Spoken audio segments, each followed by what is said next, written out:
Well, first of all, I cannot tell you how moved I am to see you here. I spend a lot of my time looking at what's happening and what the trends are that are shaping our future.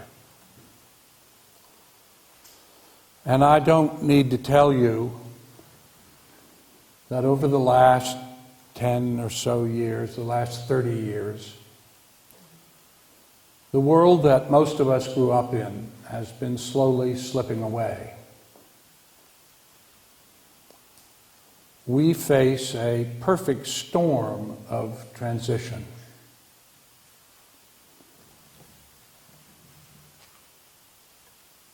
We face climate change, seawater rise, extreme weather events.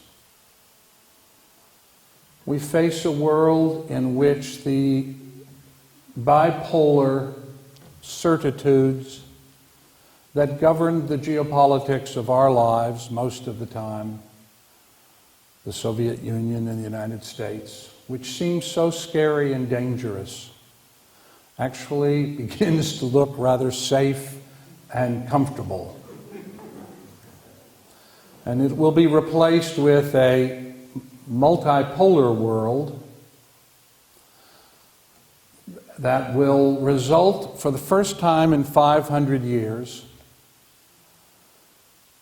with the world not being run on Caucasian mid-Atlantic values.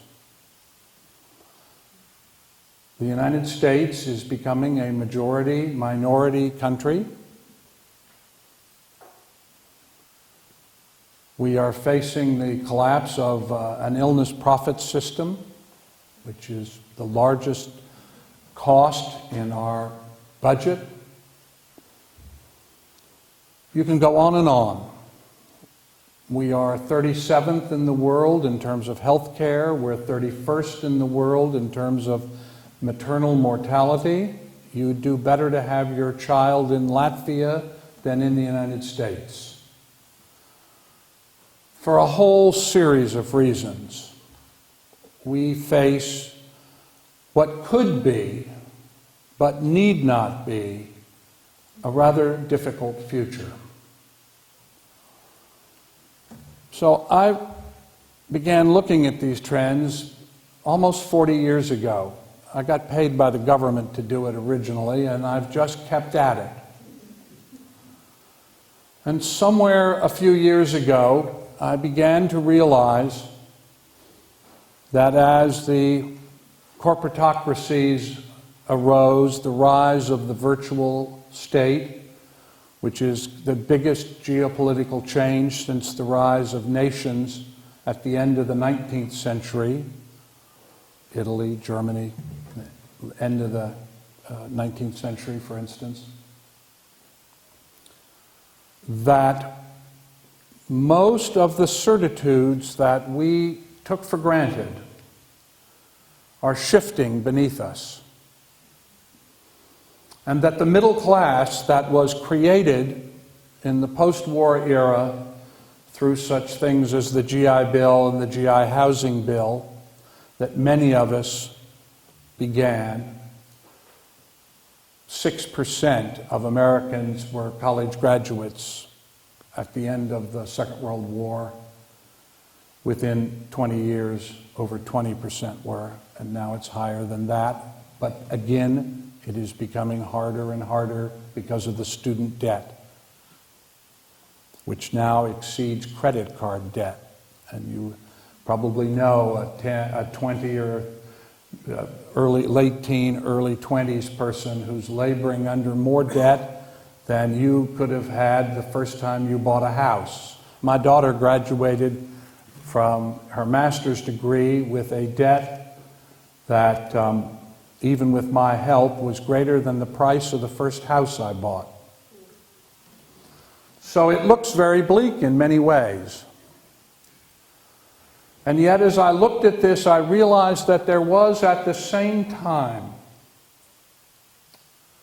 like young shoots in spring, arising throughout the country, citizen-created efforts. And that if there were solutions, those solutions were going to be found at the local and the regional level. They were not going to be financed by governments, either at the federal or state level, at least most certainly not initially. They were largely going to be created and are being created by groups and individuals just like everyone in this room. You are the future. Not many of us who are older, but the choices that we are making for our communities are going to shape those communities, and those choices will be the legacy that our next generation has. And we must choose wisely. This conference is the beginning of a process, not the end. It comes, as Jerry said, out of conversations that arose initially because when I moved here 3 years ago, being a compulsive researcher, I looked at the demographics of the south end of Whidbey Island, and I looked at the social outcomes of the south end of Whidbey Island, and they didn't match. They were better than they should have been.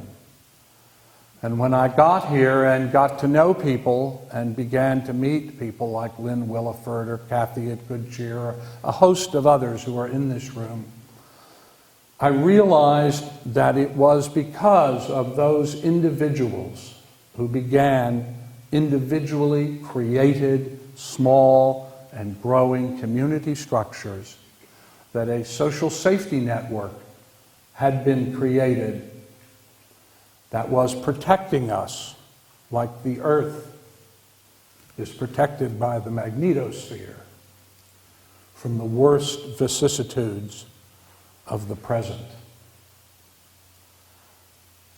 And it became clear that if we were going to survive as a vibrant community, we were going to have to begin to really focus on how we were going to get through. Years ago, I walked across the campus that Louis Kahn created for Jonas Salk. And I was a much younger man. Jonas Salk was a friend of my father's, who was also a physician.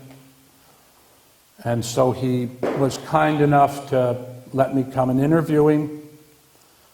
And as we were walking across the campus, I asked him, how is it that you could see what other researchers could not? How did you see the polio virus in a way that no one else could see it? How did you create the vaccine that addressed what in my youth was an enormous scourge? There are people in this room who probably remember friends who went into iron lungs and never came out. Imagine lying year after year in a metal tube like a hot water heater, unable to move anything but your head. How did you do that? And he said to me, whenever you address a serious problem, you have a real challenge, the first task that you must undertake is to figure out what is the right question.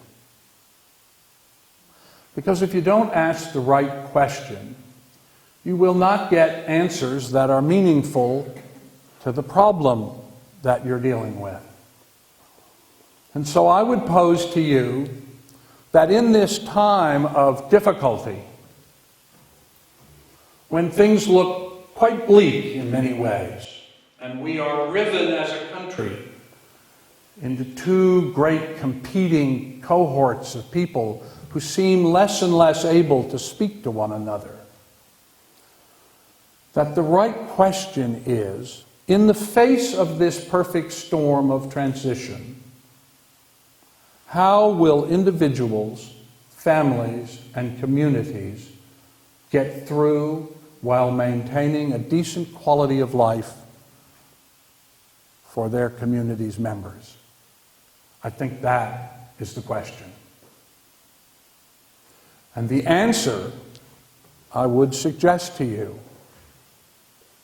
lies in the conversations that you're going to have over this weekend, over these next 2 days. Because this is not a conference of talking heads. This is a conference of sharing, created by the individuals who do the programs on the island that have produced these social outcomes that are not what they ought to be given the demographics that we face. And that focus beginning with food. Everybody eats. We have 46 million people in the United States who have food distress, and 17 million children go to bed hungry. How we can justify that in the face of spending billions of dollars on wars, rebuilding, whose purpose is ostensibly to rebuild other countries, I cannot fathom. It is just unacceptable. And the answer lies in this room.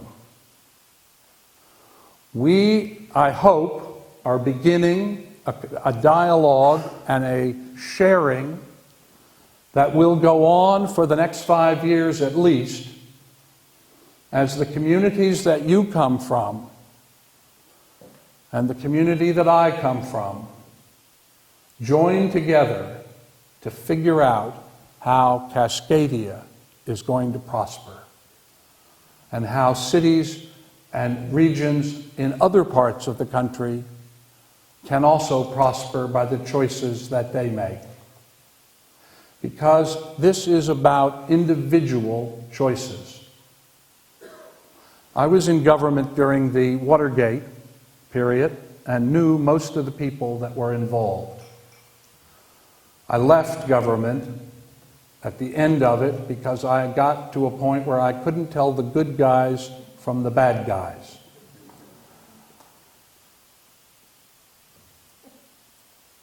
I came away from that experience believing that Watergate was the result of all the pencils people stole from the office. It was the result of thousands and thousands and thousands and thousands of tiny little choices on very mundane things that people decided, well, I can just cut an edge here, I can just cut an edge there, I'll take this advantage. And that the aggregate of that swelled to what we called Watergate. If you look at the great social changes that have occurred in the United States, the socially progressive ones, abolition, women's suffrage, penal reform, public education, the ecology movement, nuclear freeze, all of these big, historic social changes. What you find is that they began with little groups of people, just like us, who sat around their kitchen tables and said, it's just not acceptable and we're going to change it. The last interview that Gandhi gave before he was assassinated, he was asked by a reporter, how did you force the British to leave India? They had been there for 350 years, longer than the United States has existed. How did you do that? How did you force them to do that? You have no army, you have no official position, you have no pot of money. How did you do it? And his answer, I think, is a guidance that all of us can use. He said, it isn't what we did that mattered, although that mattered. It isn't what we said that mattered, although that mattered. It was the nature of our character, the choices that we made, that made the British choose to leave India. Note the shift in the verb from force to choose. If we're going to get through this transition, it's going to be because of the little choices that we make about everyday things. Because those little choices collectively are what make community character, and the choices in broader context create national character, and our character is our choices. And so it comes down to us, the things we buy, the things we choose to do. I am hoping that out of this conference and the process that follows, we will begin to discern the choices that need to be made to create a compassionate, life-affirming society. We may not be able to change the whole of America, but we can change our communities. We can make the future better. My favorite story in the Bible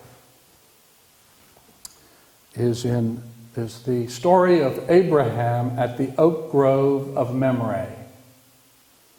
So there's Abraham. He's sitting in front of his tent, taking his ease, and the two angels show up. The Lord and two angels.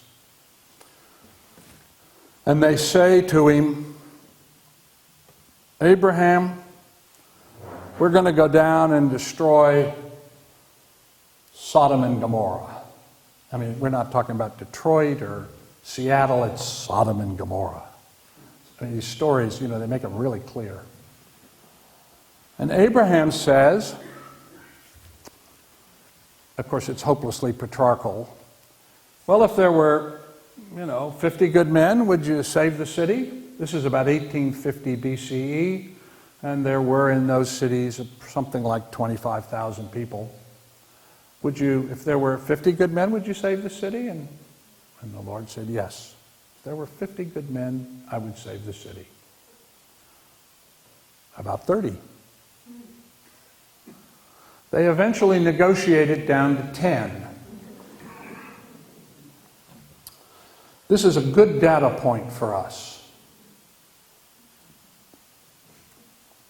The consciousness, Gandhi's character, the consciousness of just 10 people was sufficient to save what is a almost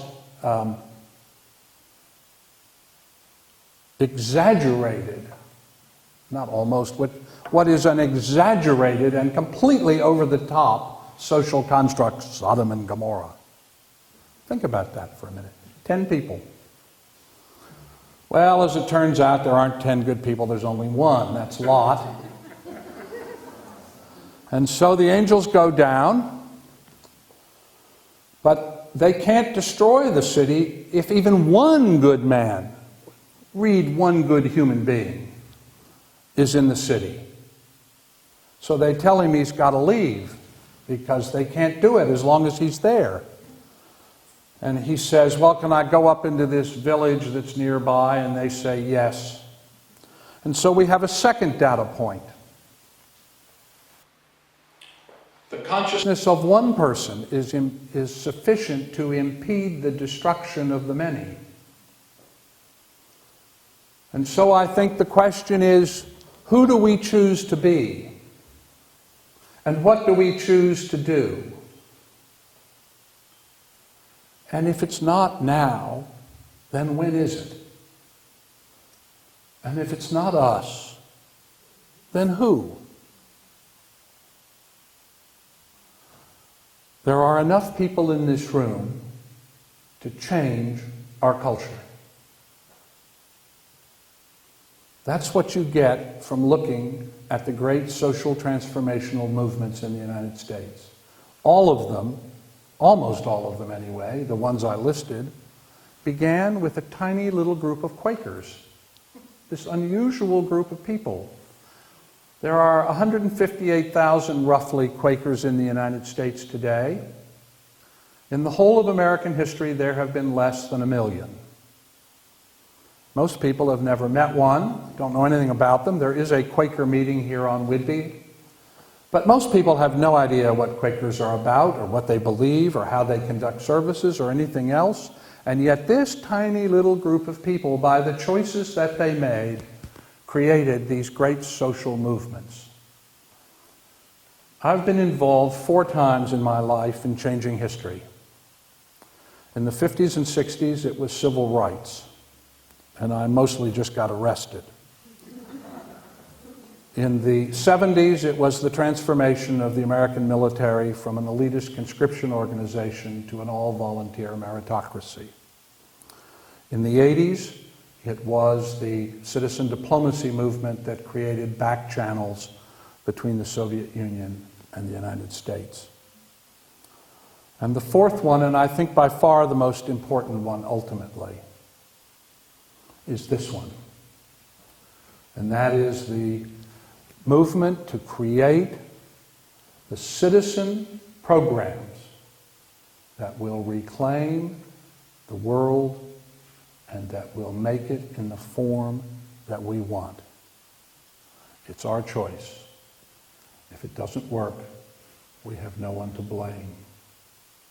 We can do this. I have no doubt about it. It is in our power.